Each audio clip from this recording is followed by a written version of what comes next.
Hello students, अब हम start करते हैं अकाउंट्स का second last chapter, cash flow statement. Cash flow statement, और मुझे उम्मीद है कि आपने लगभग ये चैप्टर पढ़ा है 12th क्लास में, लगभग सभी ने।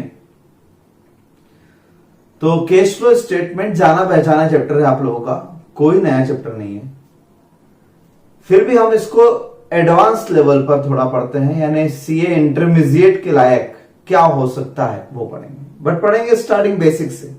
यानी आप ये अज्यूम कर लें कि अभी आप 12th क्लास में हैं, आपने ये चैप्टर नहीं पढ़ा, तो फर्स्ट टाइम जैसा पढ़ते हैं वैसा आप पढ़ने की कोशिश करेंगे तो स्टार्टिंग से लॉजिक क्लियर हो जाएंगे। क्योंकि हो सकता है कुछ बच्चों का 11th 12th में लॉजिक क्लियर ना हो, या हो सकता है कुछ साइंस बैकग्राउंड के डायरेक्ट सीए में आए।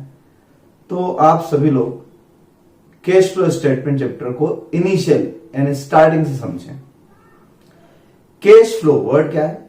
कैश फ्लो यानी आपके ऑर्गेनाइजेशन में कैश का फ्लो होता है। तो कौन सा फ्लो होता है? दो ही होते हैं, इनफ्लो एंड आउटफ्लो। पैसा आता है और पैसा जाता है, तो उसका एक स्टेटमेंट बनाना है। Cash flow statement, it is not account, only statement where we disclose cash inflow and cash outflows। ठीक, अब सब कैश इनफ्लो और आउटफ्लो, तो ऐसा भी हो सकता है कि सर एक काम करते हैं, हम अकाउंटिंग तो करते ही हैं, अकाउंटिंग में कैश का टोटल, कैश अकाउंट का टोटल जो हुआ वो इनफ्लो और जो पेमेंट साइड हुई वो आउटफ्लो, बस। तो इतना सा स्टेटमेंट नहीं, इतना सा स्टेटमेंट नहीं। इनफ्लो एंड आउटफ्लो डिटेल बताना है, किस किस एक्टिविटी से आपने इन किया और किस किस एक्टिविटी पर आपने आउट किया। तो हमने एक चैप्टर पढ़ा फाइनेंशियल स्टेटमेंट ऑफ कंपनीज। तो आपको पता होगा फाइनेंशियल स्टेटमेंट ऑफ कंपनीज में एक तो प्रॉफिट एंड लॉस स्टेटमेंट बनता है जिसमें हम प्रॉफिटेबिलिटी शो करते हैं, एक बैलेंस शीट बनती है, और उसी के साथ कैश फ्लो स्टेटमेंट भी होता है। ये भी part of financial statement of companies ही है, उसी चैप्टर का, लेकिन अलग से इसलिए रख दिया क्योंकि इसके बारे में एक अकाउंटिंग स्टैंडर्ड भी है, accounting standard third cash flow statement. तो आज हमारा अकाउंटिंग स्टैंडर्ड भी हो रहा है, ये समझ लीजिए आप। जिसे हमने इन्वेस्टमेंट चैप्टर पढ़ा था, तो एक इन्वेस्टमेंट चैप्टर भी हो गया प्लस AS 13 भी हो गया। ठीक है, ऐसा यहां पर भी ये कैश फ्लो स्टेटमेंट एक चैप्टर भी हो जाएगा हमारा, और इसी के साथ आपका अकाउंटिंग स्टैंडर्ड थर्ड भी हो जाएगा। तो इस चैप्टर में जितनी भी बातें बताऊंगा, जो भी मैं लिखवा रहा हूं या जो भी मैं पढ़ा रहा हूं, ये समझ लीजिए मैं AS 3 पढ़ा रहा हूं। वो जो भी बात मैं बोल रहा हूं, एक्टिविटीज, मेथड्स, क्या प्लस क्या माइनस, कहां शो करना है, डिस्क्लोजर, ये सारे रिक्वायरमेंट बता रहा हूं आपको अकाउंटिंग स्टैंडर्ड थर्ड के हिसाब से। ठीक है, तो शुरू करते हैं। कैश फ्लो स्टेटमेंट में दो मेथड होती है। अकाउंटिंग स्टैंडर्ड थर्ड जो है, accounting standard 3 cash flow statement.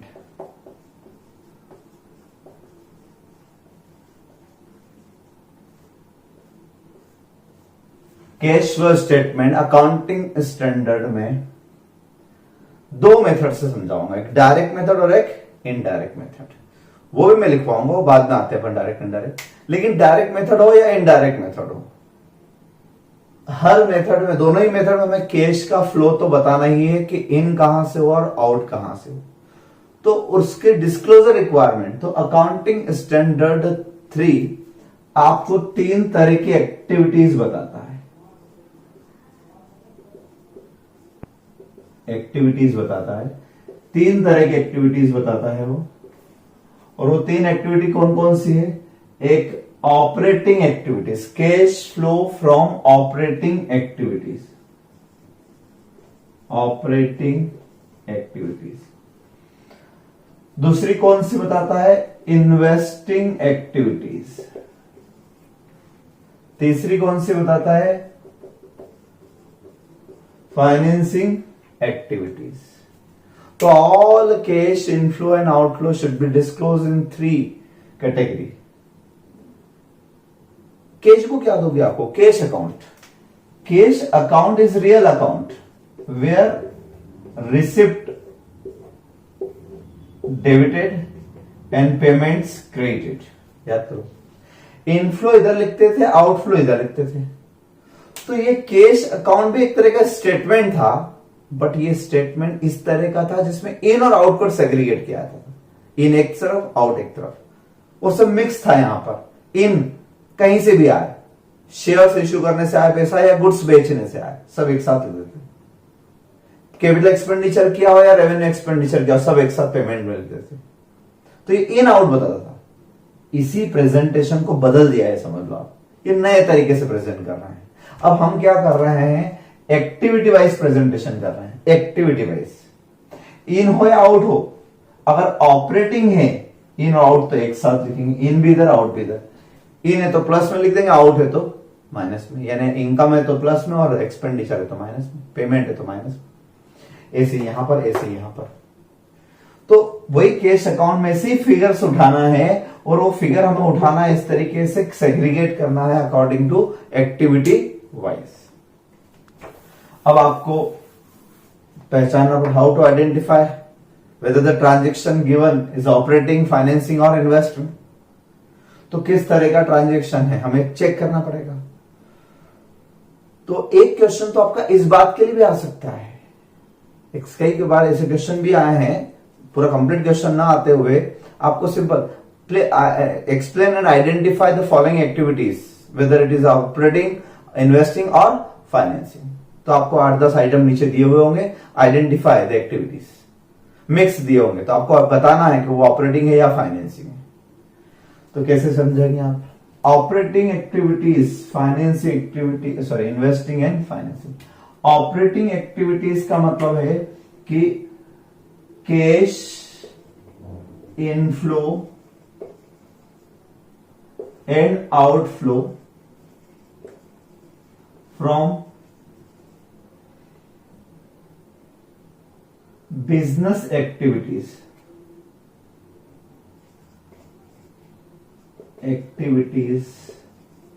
in ordinary course of business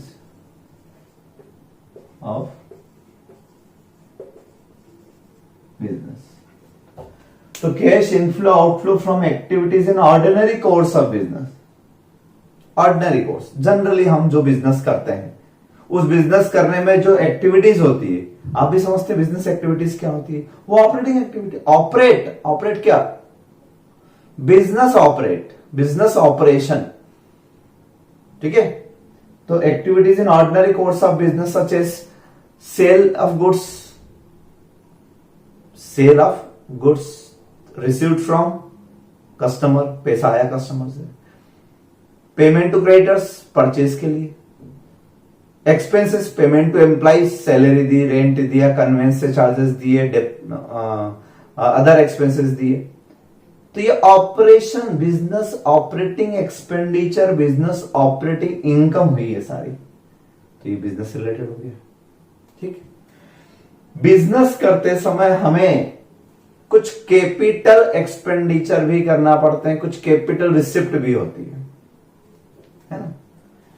तो इन्वेस्टिंग एंड फाइनेंसिंग को समझते हैं, इनको और डिटेल में समझाऊंगा मैं, चिंता न करें, फॉर्मेट लिखेंगे हम। इन्वेस्टिंग एक्टिविटी में आता है, आपकी बैलेंस शीट में आपने देखा होगा, बैलेंस शीट बताऊं मैं, तो बैलेंस शीट में आपने देखा इस तरफ आपकी शेयर कैपिटल रहती है, रिजर्व्स एंड सरप्लस रहते हैं, फिर लॉन्ग टर्म लोन रहते हैं, करंट लायबिलिटीज रहती है, इधर नॉन करंट असेट्स रहती है, इन्वेस्टमेंट्स रहते हैं, फिर करंट असेट्स आती है। तो current asset is part of operating activities, current asset is part of operating activities because it includes debtors, creditors, bills payable, bills receivable, prepaid, outstanding, all these are related to operation, business, ordinary course of business. Goods sale करूंगा, credit sale तो debtor बन जाएंगे, purchase करूंगा तो creditor बन जाएंगे, payment आ जाएगा, payment कर देंगे, एक्सपेंडिचर होंगे, तो these are connected with the operating activities, है ना। स्टॉक भी आता है इसमें। तो change in current assets and change in current liabilities are covered under operating activity. But अब क्या बचा, इन दो को छोड़ दें अगर मैं, अब बचे ये। तो ये जो कैपिटल वाला पार्ट है और लॉन्ग टर्म लोन वाला पार्ट है, और इधर से नॉन करंट असेट्स और इन्वेस्टमेंट वाला पार्ट है। तो ये हुआ आपका इन्वेस्टिंग एक्टिविटी। ठीक है, आपने देखा बैलेंस शीट, हमेशा मैं कहता हूं कॉमर्स में बैलेंस शीट वैसे तराजू की तरह होती है। ये बैलेंस शीट जो होती है तराजू की तरह होती है, लायबिलिटीज होती है और ये असेट्स।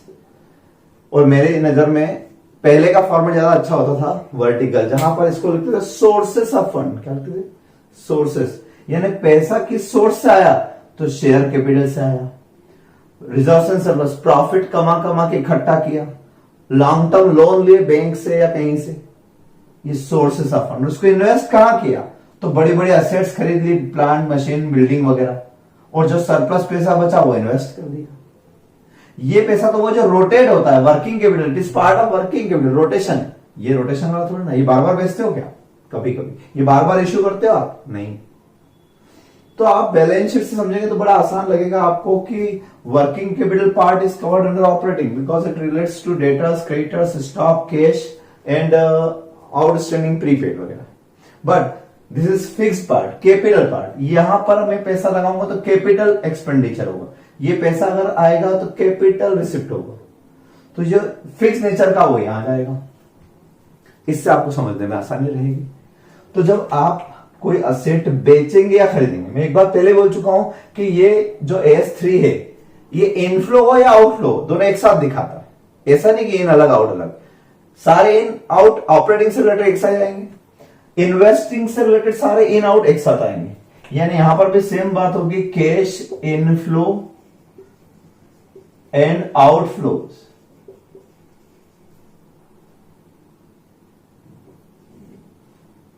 इनफ्लो एंड आउटफ्लोज किससे रिलेटेड? असेट्स और इन्वेस्टमेंट। तो inflow and outflows relating to fixed assets and investment.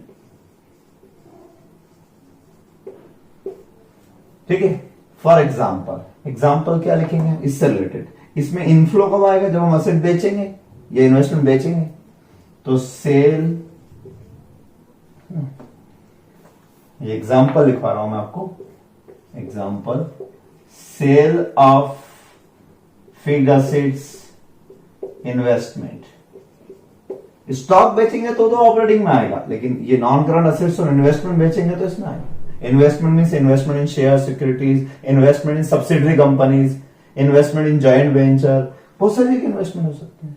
Plant machine building sale out करना, बहुत सारा। तो sale of fixed assets investment, ये तो इनफ्लो। इन पे आउटफ्लो कब होगा? Purchase of fixed assets investment, ये इनका आउटफ्लो हुआ। तो इन भी और आउट भी यही लिखना है। ठीक है, और क्या हो सकता है? और क्या हो सकता है? तो इस इन्वेस्टमेंट पे आपको इनकम भी तो हो सकती है, यानी interest, dividend income on investment etcetera. तो इंटरेस्ट इन पे, आपने अगर डिबेंचर में इन्वेस्टमेंट किया होगा तो इंटरेस्ट आएगा, शेयर्स में किया होगा तो डिविडेंड इनकम आएगी, प्रॉपर्टी में किया होगा तो रेंटल इनकम भी आ सकती है। तो investment, interest, dividend income on investment. ठीक है, क्लियर बात यहां तक? इन इंटरेस्ट और डिविडेंड जब आता है तो टीडीएस कट के आता है, आपने देखा होगा क्या होता है? टीडीएस कट के आता है। तो TDS on income from investment.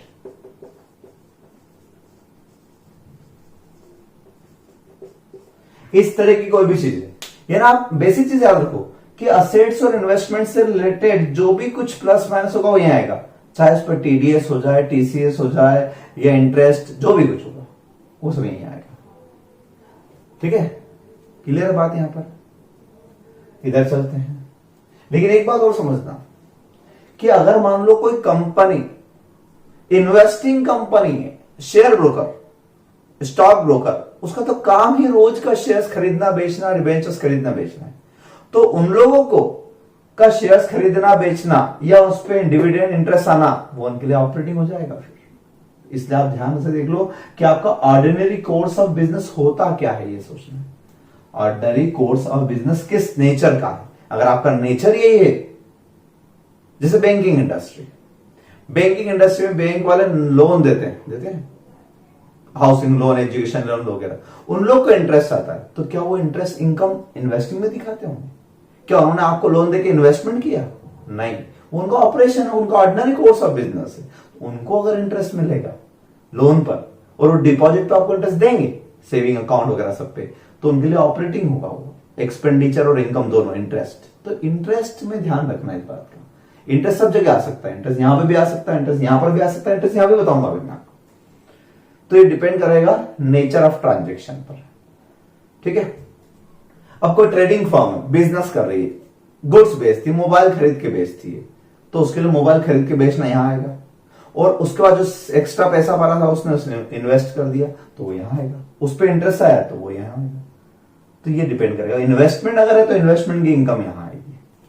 ऐसे ही फाइनेंसिंग, अब अभी मैंने बैलेंस शीट बनाई थी, बैलेंस शीट में असेट साइड ये हो गई, लायबिलिटी साइड में शेयर कैपिटल लोन वगैरह लिखे थे, तो फाइनेंस हुए, वो क्या है, फाइनेंसिंग एक्टिविटी है, आप शेयर इश्यू करते हो, ठीक है। तो यहां पर आ जाएगा cash in outflow from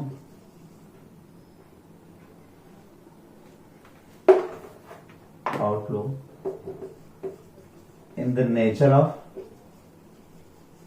finance. For example, क्या हो सकता है, इश्यू ऑफ शेयर्स, डिबेंचर्स, कोई से भी share, equity share, preferential share, debenture, सब लोन, सब पैसा लाने का काम ही तो होते हैं, और लॉन्ग टर्म पैसा है, ये गुड्स बेचने का पैसा नहीं। तो पैसा दो ही तरीके से खास आता है, गुड्स बेचने से आता है या फिर इश्यू ऑफ शेयर्स, डिबेंचर्स वगैरह, ठीक है। लोन टेकन, लोन लिया हो आपने तो लोन से आएगा, और इन्हीं का उल्टा क्या, इश्यू ऑफ शेयर्स की जगह हम रिडम्पशन भी कर सकते हैं, redemption of shares, debentures, buyback of equity shares. Preferential shares में रिडम्पशन वर्ड का इस्तेमाल होता है, डिबेंचर्स में रिडम्पशन होता है, और इक्विटी शेयर में बायबैक। इन तीनों केस में पैसा जाता है, हम शेयर बायबैक करते हैं, पैसा दे देते हैं, रिडम्पशन कर देते हैं, पैसा दे देते हैं, और इन्हीं से रिलेटेड हम इनको क्या देते हैं, और लोन लिया है तो उसके ऊपर रीपेमेंट भी हो सकता है, रीपेमेंट ऑफ लोन लिया तो लोन चुका दिया वापस, इंस्टॉलमेंट पेड की, तो फाइनेंसिंग। और इन पे interest dividend, interest on debentures, loan, और डिविडेंड ऑन शेयर्स,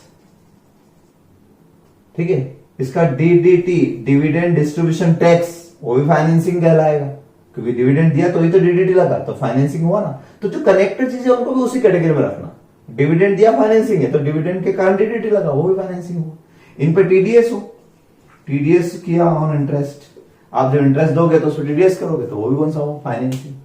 तो ये टीडीएस था इन्वेस्टमेंट पे, ये इस पे जिस नेचर की चीज हो उस नेचर से रिलेटेड टीडीएस उस कैटेगरी में रखना।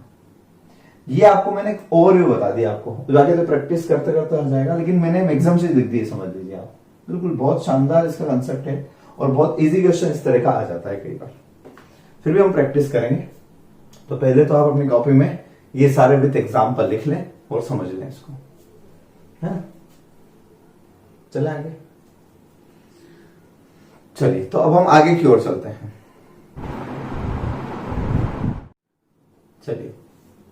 चलिए तो अब हम डायरेक्ट और इनडायरेक्ट मेथड का डिफरेंस समझ लेते हैं। 3 एक्टिविटीज मैंने आपको समझा दी, ठीक है। अब मैं फॉर्मेट भी लिखवा देता हूं और फॉर्मेट समझा भी देता हूं, तो आपको ये डायरेक्ट इनडायरेक्ट मेथड का फर्क नजर आ जाएगा, है ना। सबसे पहले हम चलते हैं डायरेक्ट मेथड पर, cash flow statement direct method accounting standard 3rd के हिसाब से। तो कौन सी एक्टिविटी होती है आपकी, cash flow from operating activity,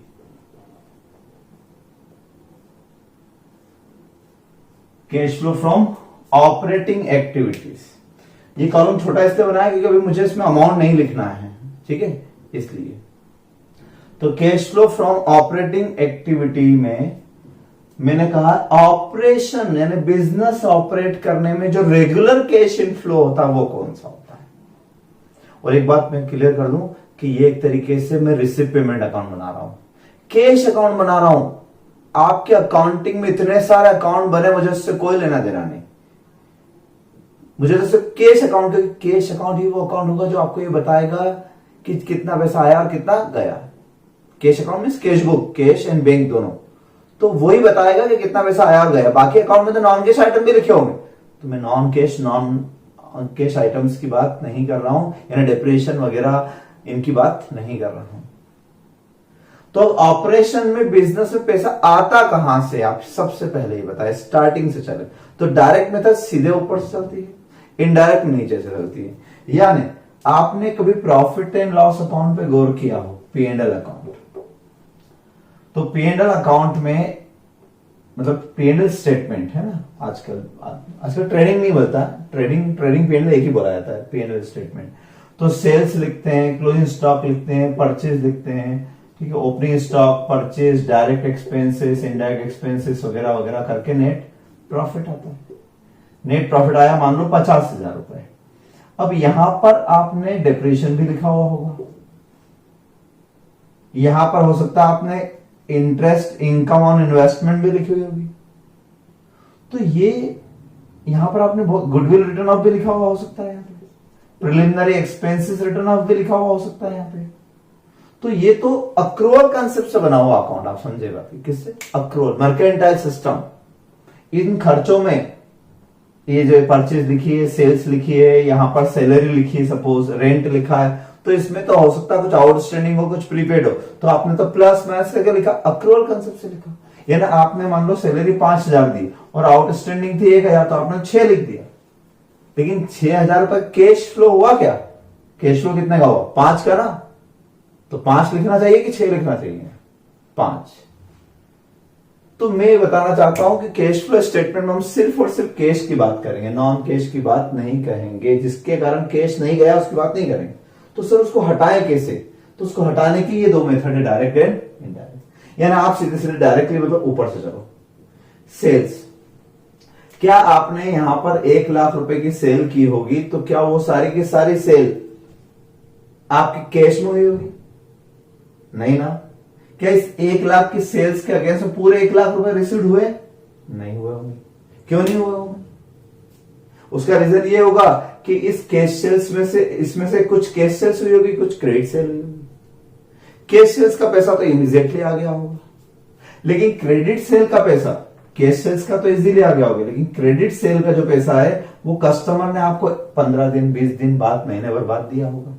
और हो सकता नहीं भी दिया हो सकता कुछ लोगों ने बेड डेट्स कर दिए, या कुछ लोगों को डिस्काउंट देके कम पैसा आया, और हो सकता है कुछ लोग बच गए जो अप्रैल में देंगे पेमेंट। तो अब मैं क्या पूरी सेल यहां लिख सकता हूं, नहीं लिख सकता। तो मुझे क्या लिखना चाहिए, मुझे तो cash from operating activity, collection from customer लिखना चाहिए ना। तो पूरे 1 लाख नहीं लिखूंगा मैं लिखूंगा सिर्फ कलेक्शन फ्रॉम कस्टमर। तो मुझे कैलकुलेट करना पड़ेगा, इसका एनालिसिस करके कितना पैसा आया होगा कितना नहीं आया। ऐसे परचेज में, यहां परचेज होगी, परचेज में भी यही बात होगी। क्या यहां परचेज लिखी हुई है मान लो 80,000, तो क्या 80,000 की पूरी परचेज कैश परचेज नहीं होगी, नहीं, थोड़ी कैश थोड़ी क्रेडिट। और क्रेडिट परचेज हुई होगी तो क्रेडिटर होंगे तो आपने क्रेडिटर को पेमेंट किया होगा, पूरा नहीं किया होगा, कम किया होगा आपने। तो हमें क्या लेना है, सिर्फ पेमेंट।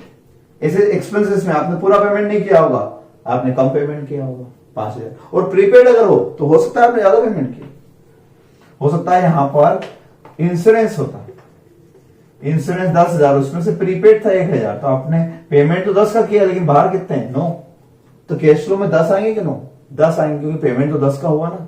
9 तो क्यों लिखे, क्योंकि अक्रूअल कंसेप्ट। तो ये बात ध्यान रखना है, P&L अकाउंट मर्केंटाइल से बनता है, और यहां हमें मर्केंटाइल से मतलब नहीं, यहां सिर्फ कैश से मतलब है। बस आपके पास पैसा आया गया तो लिखेंगे, नहीं तो नहीं लिखेंगे।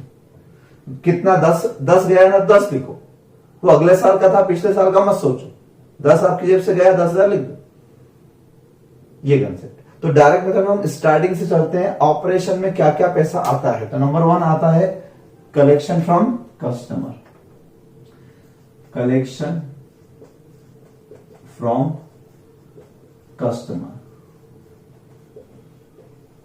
अब कस्टमर वर्ड लिखा मतलब दोनों आ गए इसमें, कैश कस्टमर भी आ गया, क्रेडिट कस्टमर एंड डेटर्स भी आ गए इसमें, तो जो भी हो टोटल मिला के बना देते हैं कलेक्शन फ्रॉम कस्टमर। ये पहली एक्टिविटी, ऑपरेटिंग में सबसे ज्यादा पैसा इसी से आता है। और ये हमें प्लस में लिखना है कि माइनस में लिखना है? ये प्लस में लिखना है। ये आप डबल कॉलम में बनाना, ताकि एक कॉलम में, इनर कॉलम में आप ये लिखते चले जाएं प्लस में, फिर इकट्ठा फिगर में बाहर लिख दूंगा, है ना। फिर मेजर पेमेंट किस चीज का होता होगा? डेफिनेटली मेजर पेमेंट होता होगा परचेज से रिलेटेड, तो payment to supplier,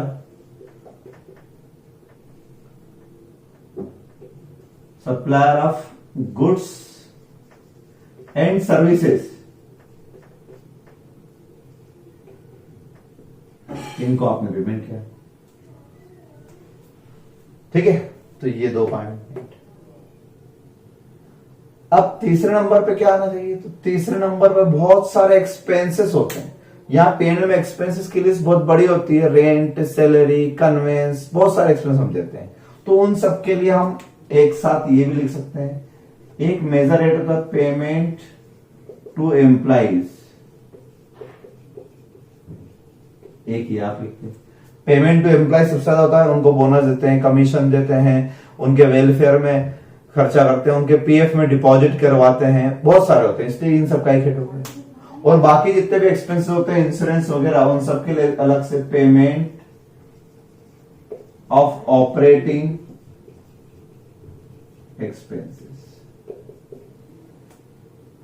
payment of operating expense की बात की, सिर्फ ऑपरेटिंग एक्सपेंसेस। जो ऑपरेटिंग, जो इन्वेस्टिंग है, वो इन्वेस्टिंग में बात करूंगा मैं। इस डायरेक्ट मेथड में अच्छी बात है, आप सिर्फ बात ही उसी करोगे जो ऑपरेटिंग है, बाकी अपने आप छूटते जाएगा। तो इस P&L अकाउंट में ये ऑपरेटिंग नहीं था, ये इंटरेस्ट ऑन इन्वेस्टमेंट, ये इन्वेस्टिंग था, तो मैंने इसकी बात ही नहीं की, जिससे कोई मतलब ही नहीं। इस कैश इनफ्लो का मतलब मुझे इन्वेस्टिंग में आएगा, ठीक है। यहां पर कहीं profit loss on sale of asset होता, तो profit loss on sale of asset की बात में यहां क्यों करता? Profit loss on sale of asset investing में आता। तो डायरेक्ट मेथड में ये अच्छी बात है, आपके काम की चीज ढूंढते जाओ, जो नॉन ऑपरेटिंग है वो अपने आप छूटते चले जाएगा, है ना। फिर क्या depreciation, goodwill, return of preliminary expenses, ये कैश में हुए होंगे? कैश गया इसके कारण? नहीं, तुम लिखेंगे ही नहीं। तो इस मेथड में ये अच्छी बात है कि आप डेबिट साइड, क्रेडिट साइड दोनों तरफ से जो कैश वाली बात है, ऑपरेटिंग आप बोल रहे हो, नॉन ऑपरेटिंग छोड़ दो। यहां मान लो इंटरेस्ट ऑन डिबेंचर्स होता, इंटरेस्ट ऑन डिबेंचर्स, वो भी होगा ना डेबिट साइड में, वो भी छोड़ देंगे। क्यों? क्योंकि interest on debentures financing activity में आता है। तो आपको इन सारे एक्सपेंसेस में सबसे मेन बात तो ये है कि एक तो ऑपरेटिंग लेना है, और वो भी पेमेंट लेना है, इनका जितना पेमेंट किया वो लेना है, ठीक है। वो अगले साल का था, पिछले साल का, उससे मतलब नहीं। पेमेंट हुआ तो लो, नहीं हुआ पेमेंट, नॉन कैश है, मत लो। ये सिंपल कंसेप्ट, ठीक है। ये आपका कैश आएगा, ये आपका कैश फ्लो आया, cash flow before tax and extra ordinary item, extra ordinary items.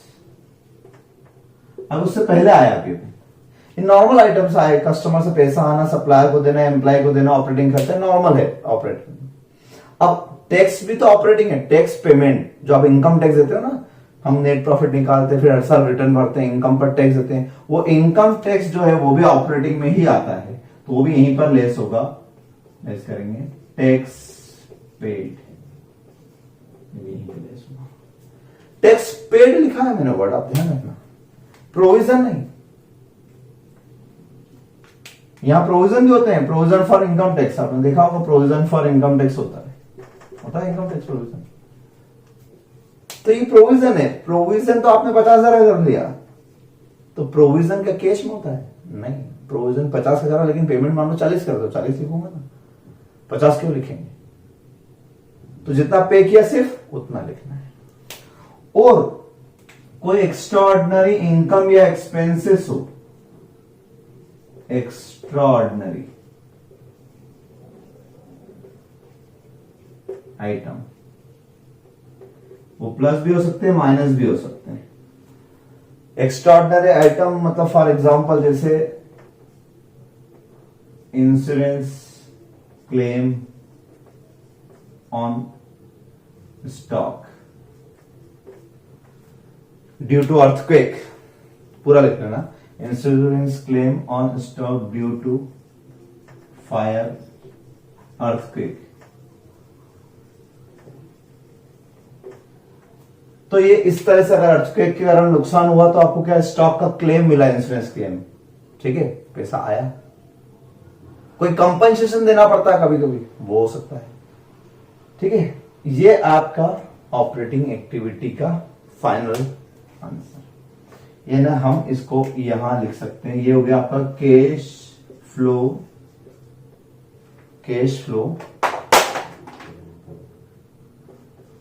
From operating activities. ये आपका एक फिगर, तो इनर कॉलम में आप लिख लें, यहां पे भी एक लाइन खींच सकते हैं आप, तो इनर कॉलम में पहले लिखते जाए फिर आउटर में एक फिगर। ये पहली एक्टिविटी हुई। अब दूसरी एक्टिविटी की बात करेंगे, फिर तीसरी एक्टिविटी की बात करेंगे, फिर इनडायरेक्ट मेथड की बात करूंगा मैं, ठीक है। इनडायरेक्ट मेथड में वैसे शॉर्टकट बता दूं क्योंकि उसका फॉर्मेट अलग से रहेगा। इनडायरेक्ट मेथड और डायरेक्ट मेथड का फर्क सिर्फ ऑपरेटिंग में आता है, इन्वेस्टिंग और फाइनेंसिंग तो दोनों में सेम है। ये डायरेक्ट इनडायरेक्टिंग जो है वो सिर्फ ऑपरेटिंग एक्टिविटी की दो मेथड है, फाइनेंसिंग और इन्वेस्टिंग तो दोनों में सेम रहेगी, इसमें वही लिखवाऊंगा उसमें वही लिखवाऊंगा। क्या रहेगा शॉर्टकट में समझ लो आप, डिटेल जब फॉर्मेट लिखेंगे तब समझेंगे। अगर ये क्वेश्चन इनडायरेक्ट से करना होता तो मैं यहां नेट प्रॉफिट से चलता, नेट प्रॉफिट मान लो 10,000, तो मैं यहां लिखता नेट प्रॉफिट 10,000, क्या लिखता मैं, नेट प्रॉफिट 10,000। अब क्या ये 10,000 कैश आया? नहीं, तो मैं उल्टा चलता, इसमें जो नॉन कैश चीजें हैं वो जोड़ देता वापस से, गुडविल वगैरह वगैरह, मतलब वो इनडायरेक्ट क्यों, वो उल्टा चले कि जो गलत माइनस होगा उनको प्लस कर दो और जो प्लस हो गया उसको माने। ये इन्वेस्टिंग एक्टिविटी है तो इन्वेस्टिंग वाला हटा दो, तो ये हटा दूंगा तो ऑटोमेटिक क्या बन जाएगा, बच जाएगा, ऑपरेटिंग बच जाएगा। तो ये इनडायरेक्ट मतलब उल्टा चलते हैं ऐसे, और डायरेक्ट में क्या चलते हैं, सीधे सीधे चलते हैं, ये फर्क है। अभी हम करेंगे तो वो क्लियर करता हूं। अगली एक्टिविटी है अपने ऑपरेटिंग के बाद हम पढ़ेंगे cash flow from investing activity.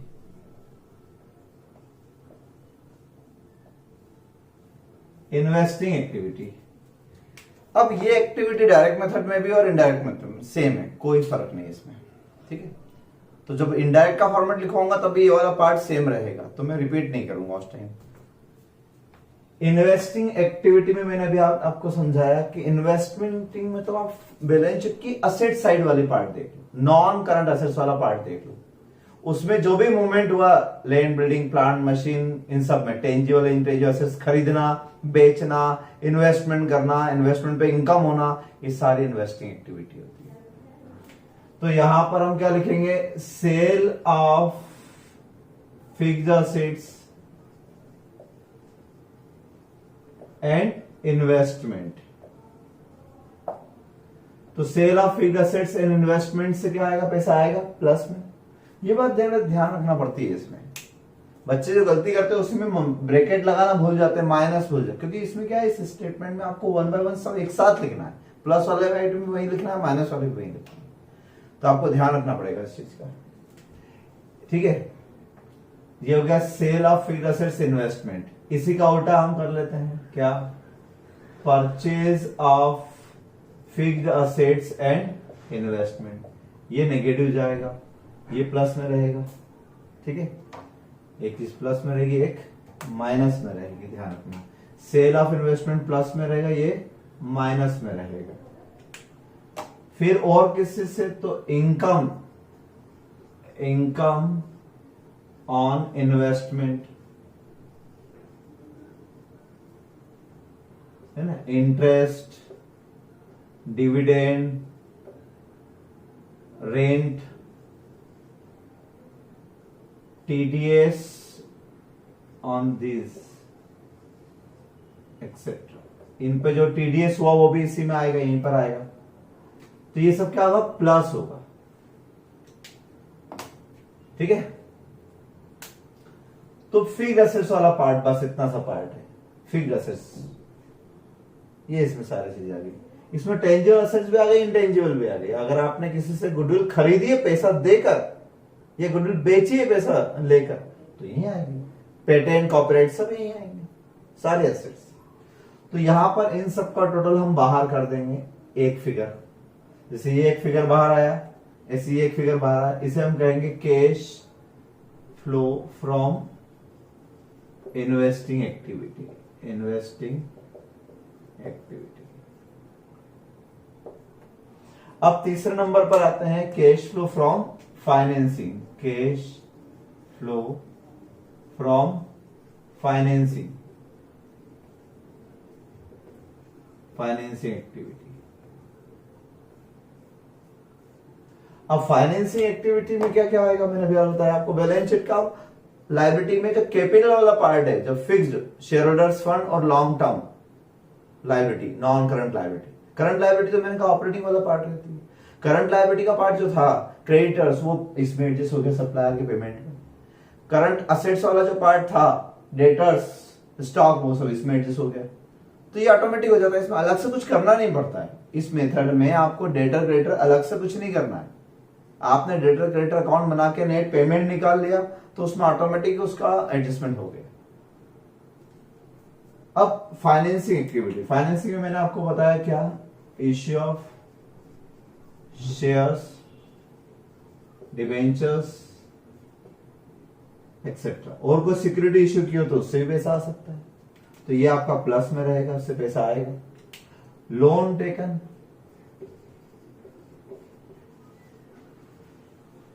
किसी भी तरह के लोन अगर लिए हैं तो पैसा आएगा प्लस लोन।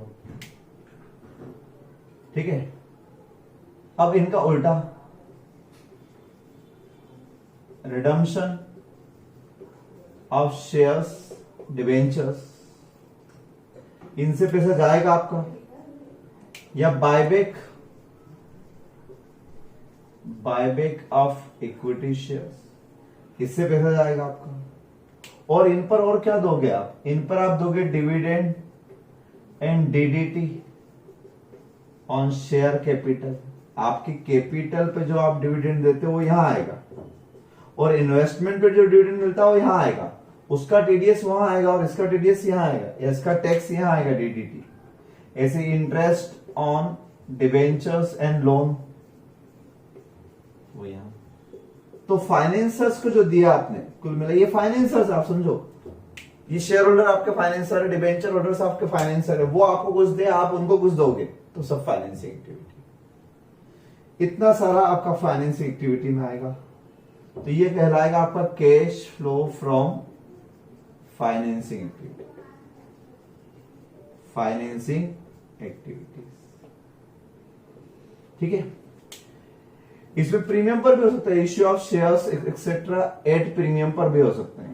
तो प्रीमियम पर भी हुए तो और प्लस आएगा, प्रीमियम का पैसा भी यहीं आएगा। और रिडम्पशन भी एट प्रीमियम या एट डिस्काउंट हो सकता है, तो वो भी यहीं आएगा, है ना। आपको तो कैश देखना है। प्रीमियम पर है मतलब 100 रुपए 110 दिए तो 110 लिखो आप, और यहां पर 100 के 110 लिए तो 110 लिखो आप। तो ये पूरा ध्यान रखना इस बात का। अब 3 फिगर बाहर आ जाना चाहिए, 1 2 3, ये 3 एक्टिविटीज के 3 फिगर।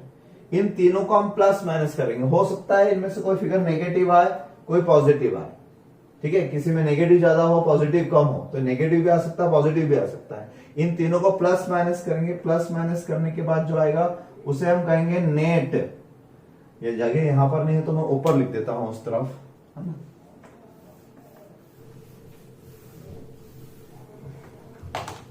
यहां लिख लेते हैं, इसे हम कहेंगे net increase in cash and cash equivalent.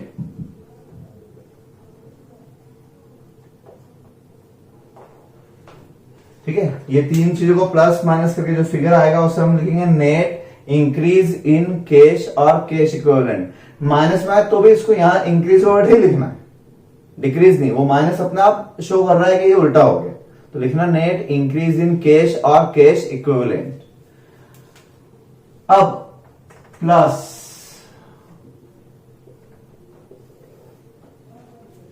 अब इस पूरे को बनाते समय आपने बैलेंस शीट में एक फिगर छोड़ा और वो होगा कैश बैलेंस। तो अगर मैं इसमें ये पूरे साल भर की एक्टिविटी ड्यूरिंग द ईयर थी, ड्यूरिंग द ईयर में मैंने इन चीजों से पैसा लाया गया, इन चीजों से हुआ ये वो, तो नेट पूरे साल भर में इतना पैसा इंक्रीज या डिक्रीज हुआ। ठीक, तो ओपनिंग में कितना था उसमें इंक्रीज डिक्रीज प्लस माइनस कर दूंगा तो क्लोजिंग आ जाएगा। तो यहां पर आपको ऐड करना है opening cash and cash equivalent.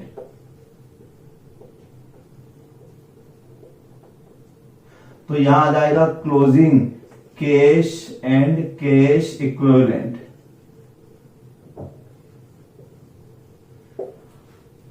ठीक है, यानी आपका क्लोजिंग कैश बैलेंस मैच हो जाएगा जैसे आप ओपनिंग प्लस करोगे। अगर मैच हो जाता है मतलब आपका क्वेश्चन सही है, और नहीं तो फिर आपने कहीं मिस्टेक की है। अब यहां एक वर्ड का इस्तेमाल हुआ है, ये अकाउंटिंग स्टैंडर्ड 3 की बात है, सब 3 की बात है वैसे तो सारी बात। ये cash and cash equivalent word का इस्तेमाल हुआ है दोनों तीनों जगह। तो कैश एंड कैश इक्विवेलेंट का मतलब मैं समझा देता हूं आपको। अकाउंटिंग स्टैंडर्ड 3, या आप लिख भी सकते हैं कि cash and cash equivalent includes 3 items. कौन कौन सी 3 चीजें इंक्लूड करता है कैश एंड कैश इक्विवेलेंट? तो आप उसमें लिख सकते हैं कि कैश एंड कैश इक्विवेलेंट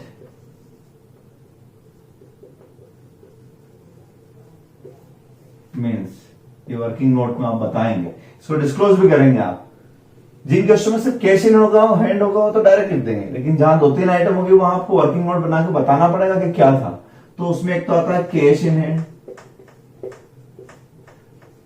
जो आपके पास है ही, वो तो कैश ही। अब कैश के इक्विवेलेंट यानी कैश जैसा क्या क्या, कैश लिक्विड आइटम होती, तो ऐसा कौन कौन सा आइटम है जो लिक्विड है आपके पास या हाईली लिक्विड? जैसे उसमें cash at bank, cash at bank, तो जो बैंक बैलेंस होंगे वो भी यहां पर आ जाएंगे आपके पास। ठीक है ना। अब 2 तो हर कोई समझ जाता है, cash and cash at bank. तीसरा जो आएगा वो आएगा आपका marketable securities, which can be easily convertible into cash, ठीक है, within 3 months, within 3 months from the date of balance sheet, from the date of balance sheet. यार हम सीधे से कहें तो मार्केटेबल सिक्योरिटी, मतलब मार्केटेबल वर्ड है इसका, मतलब मार्केट में बिकती है इजीली, तो इजीली जिसको आप कन्वर्ट कर सकते हैं कैश में, तो कैश के इक्विवेलेंट नहीं होगी। यहां 1 साल वाली सिक्योरिटी करंट इन्वेस्टमेंट की बात नहीं कर रहा हूं मैं। वर्ड कैसे पहचानोगे आप क्वेश्चन में? तो क्वेश्चन में ऐसे पहचानेंगे आप इसको कि या तो आपको वहां पे वर्ड गवर्नमेंट सिक्योरिटी वर्ड आएगा, बट गवर्नमेंट सिक्योरिटीज में भी ऐसा कोई जरूरी नहीं कि 3 महीने में बिके। तो अगर उसके साथ लिखा हुआ है saleable with in 3 month, convertible into cash with in 3 month, यानी आप 3 महीने में उसको बेचने वाले हो, तो वो कैश के समान ही तो हुई, लिक्विड ही तो हुई। और मार्केटेबल मतलब इजीली अवेलेबल है, मार्केट में बिक सकती है, यानी आपको कोई बायर ढूंढने की जरूरत नहीं, बहुत इजीली अवेलेबल है, उसका एक्टिव मार्केट है। और एक बात लिख सकते हैं इसमें कि unencumbered security means on which no loan is taken, कोई चार्ज नहीं है उसके अगेंस्ट में, कोई मॉर्गेज, कोई प्लेज नहीं है, वो security free from any charge. कहीं आपने गिरवी नहीं रखी, आपके पास ही आप तुरंत बेच सकते हो आज। तो ऐसा जनरली गवर्नमेंट सिक्योरिटी में होता है कि रिस्क फ्री होती है। शेयर मार्केट की सिक्योरिटी जनरली ऐसी नहीं होती क्योंकि शेयर मार्केट में तो उतार चढ़ाव आते हैं, जरूरी नहीं हो सकता आपने सोचा था 3 महीने बेचेंगे लेकिन नहीं बेच पाओगे, मार्केट अचानक डाउन हो सकता है। तो इसके बारे में क्वेश्चन में स्पेसिफिकली लिखा होगा तो ही मानना, अदरवाइज आप कोई सिक्योरिटी को इसमें मत मानना। आप सिक्योरिटी जो है तो इन्वेस्टिंग एक्टिविटी में यहाँ लिखेंगे, sale of investment, purchase of investment यहाँ लिखेंगे, खरीदना बेचना यहाँ लिखेंगे, ठीक है। और एक बात ध्यान रखना, जो चीज यहाँ लिख दोगे यहाँ नहीं लिख पाओगे, डबल नहीं, क्योंकि ये भी यहीं पे लिखा हो और ये भी यहीं पे लिखा है, कंटिन्यूएशन में तो ये बात ध्यान रखना, ठीक। ये फॉर्मेट अच्छे से कर लो। चलिए अब हम डायरेक्ट मेथड का एक क्वेश्चन कर लेते हैं फटाफट से, फिर मैं इनडायरेक्ट मेथड पर आता हूं। डायरेक्ट मेथड का क्वेश्चन नंबर 16 देखिए आप। डायरेक्ट मेथड बाद में वापस करेंगे हम, पहले डायरेक्ट मेथड के सिंपल क्वेश्चन करवाता हूं, फिर इनडायरेक्ट मेथड का कंसेप्ट समझाएंगे, उसके प्रैक्टिकल क्वेश्चन करेंगे, फिर वापस से हम कंबाइन डायरेक्ट एंड इनडायरेक्ट के करेंगे। वैसे एग्जाम में आपको बता दूं मैं कि इनडायरेक्ट मेथड ही आती है, डायरेक्ट मेथड रेयरली आती कभी कभी, और डायरेक्ट मेथड अगर आती तो बहुत इजी है। कैसे आप देखें question number 16, from the following summary cash account of X Limited, prepare cash flow statement for the year ended 31st March 2001 in accordance with AS3 revised using the direct method।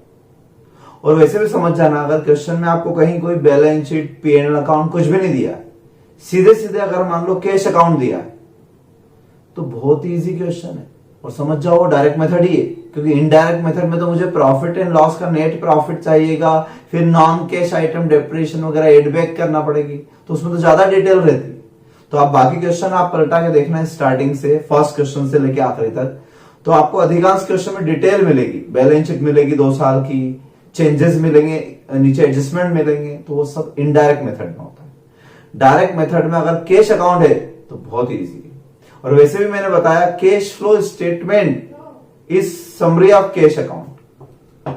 तो पहले आप एक काम करें, इस क्वेश्चन को पढ़ लें अच्छे से। कैश बुक की पूरी समरी आपको नजर आ रही है, पढ़ के देख लें। इसमें जिसके पास नोट्स नहीं है वो भी देख लो ध्यान से। अब कैश अकाउंट अगर बना है तो मैंने कहा आपको कुछ झंझट ही नहीं, और देखो आप इसके बाद कोई एडजस्टमेंट दिया हुआ नहीं, कुछ भी नहीं दिया है, तो जो भी फिगर उठाना है यहीं से उठाना। अब आपको फॉर्मेट याद होना चाहिए, तो फॉर्मेट क्या कहते हैं अपना फॉर्मेट ये कहता है कैश फ्लो स्टेटमेंट, और मेथड का नाम लिखना मत भूलना, डायरेक्ट मेथड। इनडायरेक्ट होगी तो इनडायरेक्ट लिख देंगे हम, ठीक है। तो इस मेथड में आप डबल कॉलम में करना, हमेशा डबल कॉलम में, पहले इनर कॉलम में फिगर लिखते जाऊंगा, आउटर कॉलम में। यहां पर नंबर 1 आपका क्या है, cash from operating activity, cash from operating activity.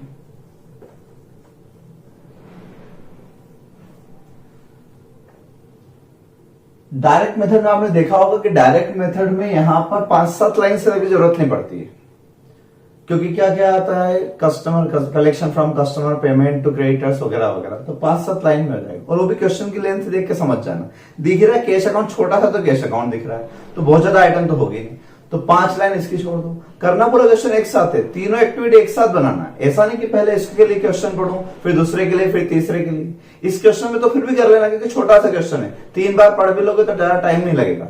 लेकिन बड़े क्वेश्चन जब आएंगे तब आप ऐसा नहीं कर सकते कि पहले एक एक्टिविटी पूरी कर लो, फिर दूसरी के लिए क्वेश्चन ढूंढो, फिर तीसरी के लिए, तो बार बार क्वेश्चन पढ़ना पड़ेगा, क्योंकि सब आइटम बिखरे हुए रहते हैं, आपको समेटना रहता है। तो आप ऐसा करेंगे कि गैप बना लें, जिसे मैंने कहा 4-5 लाइन इसके लिए छोड़ देते हैं। फिर हम आ जाते हैं कैश फ्लो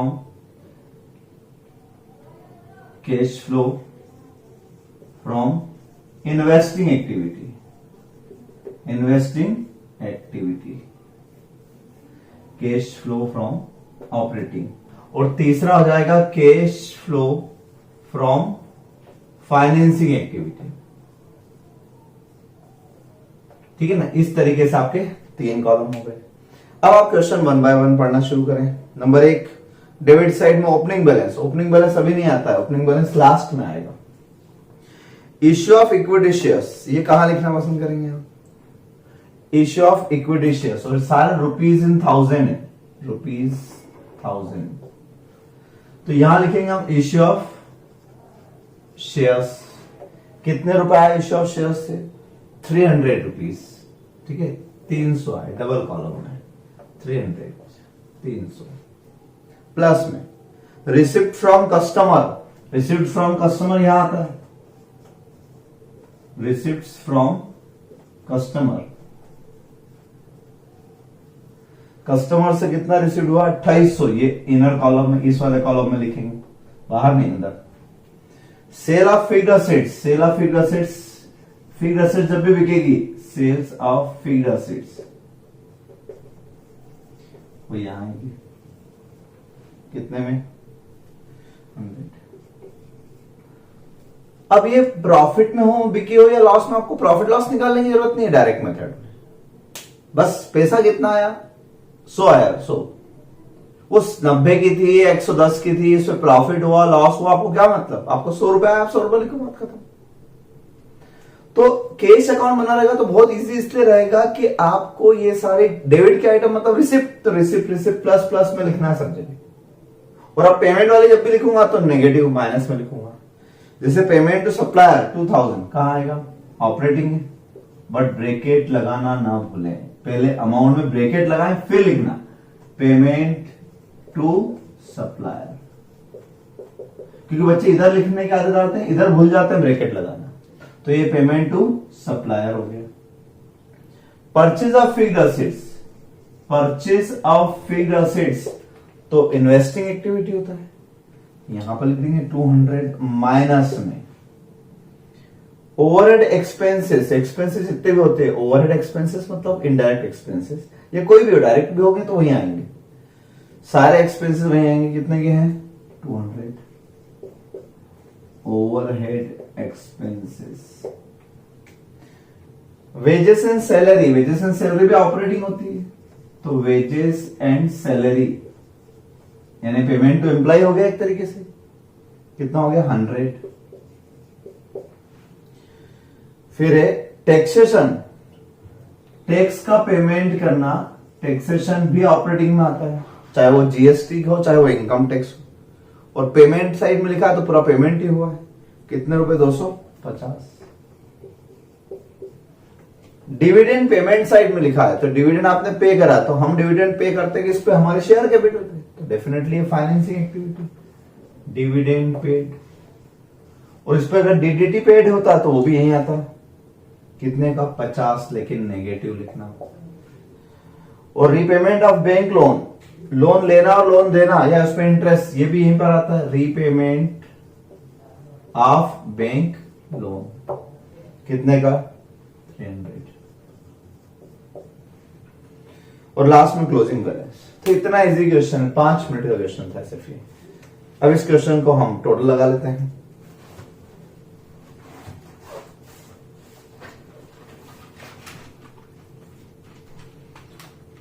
कितना हो जाएगा, 2800 में से 2000 माइनस हो जाए, ये माइनस हो जाए और 250 माइनस हो जाए, तो नेट आपका आया यहां पर 250, 250। यहां पर नेट नेगेटिव आया, 100 नेगेटिव आ रहा है, और यहां पर हम देखें तो 350 में से 300 यानी 50 नेगेटिव आ रहा है। इन तीनों को हम प्लस माइनस कर देंगे तो इसे कहेंगे net increase in cash and cash equivalent. तो 250 में से 150 अगर मैं माइनस करता हूं तो ये आते हैं 100 पॉजिटिव प्लस में, प्लस इसमें कर देंगे opening balance of cash and cash equivalent, and cash equivalent. लिखने में आलस मत करना, पूरा वर्ड लिखा करो। तो ओपनिंग कितना था इसमें 50, तो क्या आ जाना चाहिए, क्लोजिंग आ जाना चाहिए, closing balance of cash and cash equivalent. आया, बराबर आया। बस इतनी सी बात है, इतना छोटा सा। तो डायरेक्ट मेथड में अगर कैश अकाउंट बना हुआ है समझ जाओ ये क्वेश्चन बहुत इजी, बट ऐसे क्वेश्चन भी 5 नंबर से ज्यादा में नहीं आएंगे।